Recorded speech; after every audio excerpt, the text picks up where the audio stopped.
श्री कृष्ण गोविंद हरे मुरारी, हे नाथ नारायण वासुदेवा। श्री कृष्ण गोविंद हरे मुरारी, हे नाथ नारायण वासुदेवा। कार्तिक मास का चौथा अध्याय।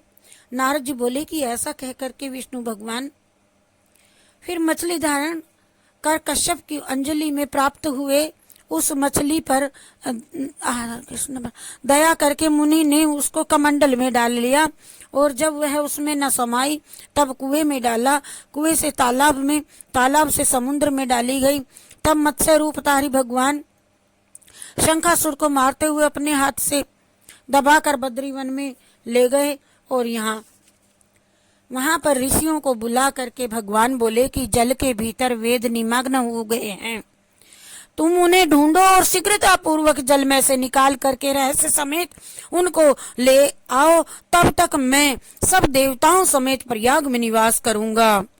नारद जी बोले कि तप तपो बलि उन मुनियों ने बीज और यज्ञ मंत्रों सहित वेदों का उद्धार किया। उन ऋषियों में से जिसने जो निकाला वह भाग उसी ऋषि का हो गया और फिर वह भाग उसी ऋषि के नाम से प्रसिद्ध हुआ। पीछे सब मुनि मिलकर के फिर प्रयागराज में गए और प्राप्त हुए जो वेद ब्रह्मा सहित विष्णु भगवान के अर्पण किए।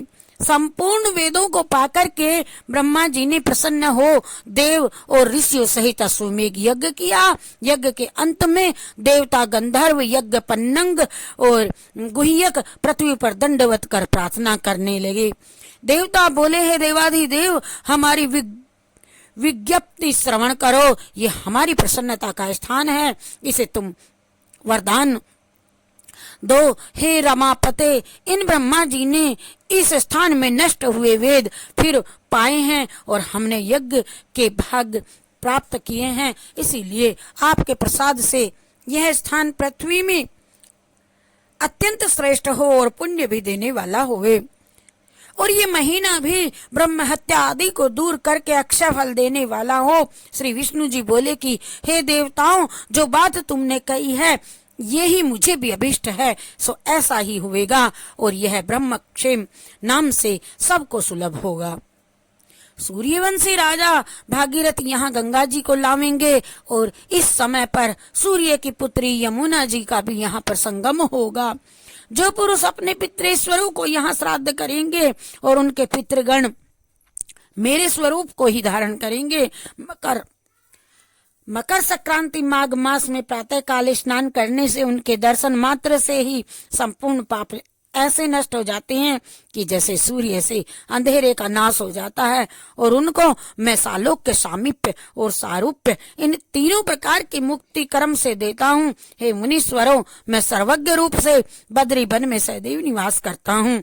जो फल और किसी स्थानों में 100 वर्ष में मिलता है वह तुमको यहाँ एक ही दिन में प्राप्त हो जाएगा। उस स्थान के दर्शन करने वाले मनुष्य जीवन मुक्त हो जाते हैं। सूत जी बोले, विष्णु देवताओं से ऐसे कह करके ब्रह्मा जी स्थित वहीं पर और ब्रह्मा जी सहित वहीं वे अंतर्धान हो गए और इंद्रादिक देवता भी अंशों से यहाँ रह करके अंतर्धान हो गए। जो मनुष्य शुद्ध चित्त से इस पवित्र कथा को सुनते हैं उनको प्रयागराज और बद्री वन में जाने का फल मिलता है। हरि शरणम हरि शरणम हरि शरणम हरि शरणम हरि शरणम हरि शरणम हरि शरणम हरि शरणम हरि शरणम हरि शरणम हरि शरणम हरि शरणम हरि शरणम हरि शरणम हरि शरणम हरि शरणम।